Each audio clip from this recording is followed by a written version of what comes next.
Kia ora whānau, ko te Aroha hau, no Ngāti Whaatua hau, I whānau au ki Utiputi, and toko iwa ngā tamariki I taku whānau. He mama ahau, ko tahi noiho, te tamaiti. Hi everyone, my name is Te Aroha. Yes, it means the love.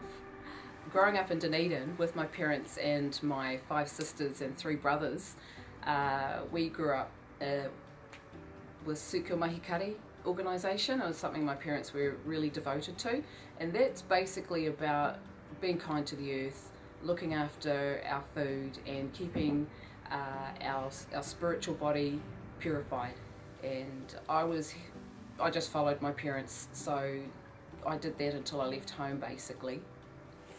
Back in 93, my parents actually separated and we moved to Christchurch, and my father stayed in Dunedin, and they were really hard years. Those 3 years I was in Christchurch, and I just wanted to leave, so that's how I came to be in Hamilton. So I moved to Hamilton in 96, and I was just really lonely. I cannot describe how lonely I was. I didn't have my family around me anymore.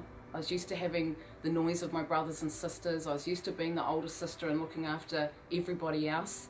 So I was really lost for quite a few years. So in that loneliness, I was looking for something to fill that gap, and I met a Chinese couple actually when I was very unwell, and they helped me to get better, and then they started to introduce me to Tao. And because I was so lonely, I didn't care what it was.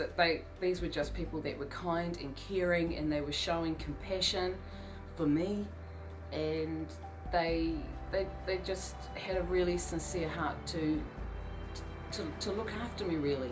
Tao is a combination of Bible scriptures and Buddha sutras, and so they guide and teach people around those main principles, and then they give you ways of living that really discipline your flesh, really. And in spite of all that discipline and development and learning, there was just no relationship, and it just got me really unhappy. I felt like I had to conform to a shape that wasn't me, and after 15 years I just had enough. I just felt really, really hungry. I was so starving for spiritual food. I'd never felt so hungry. And at that time I had, my friends were going off to Zumba, and they said you should come because they knew I loved dancing.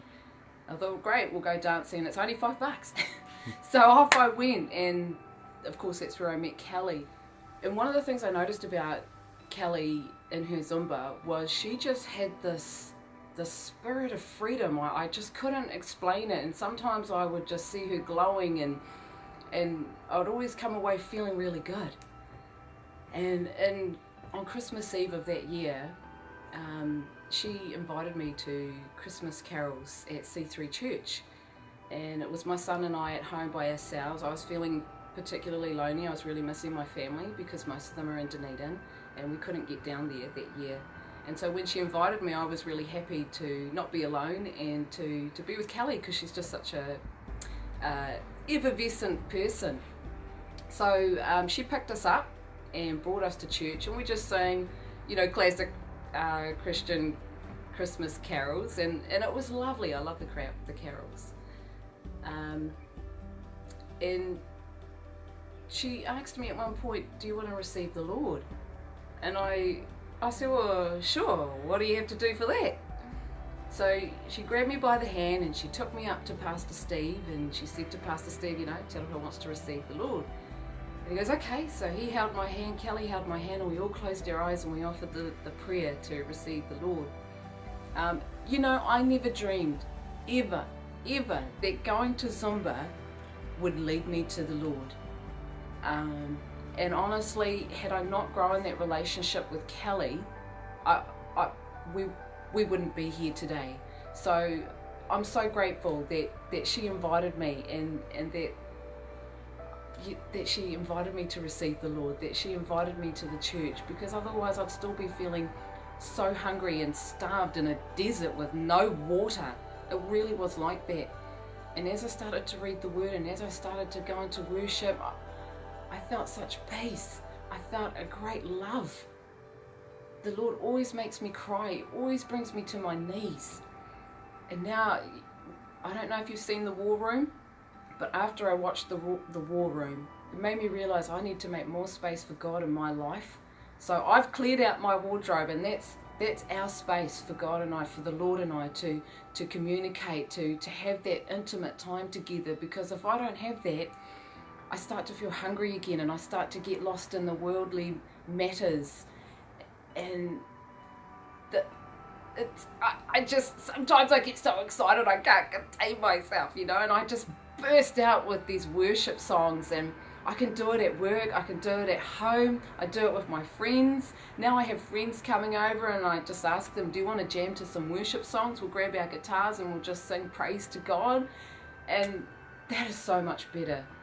That is so fulfilling, and it just warms my heart. And I really, really want that for other people. So I've been sharing my passion for the Lord. I've been sharing my excitement for the relationship I have with Him. And yes, I've made some mistakes. I've been too eager in my approach at times, and I've probably offended people unknowingly. But it won't stop me. So at this stage, after being in church for about a year and a bit now, I know I'm just planting seeds. And I just go back there and water them, and I sprinkle those seeds, and I keep feeding them with a little bit of the Word, a teaspoon of the Word, rather than a whole river. So I'm really, really excited about the future that the Lord has for us. And all I want to do is just grow more space for Him to fill up in me.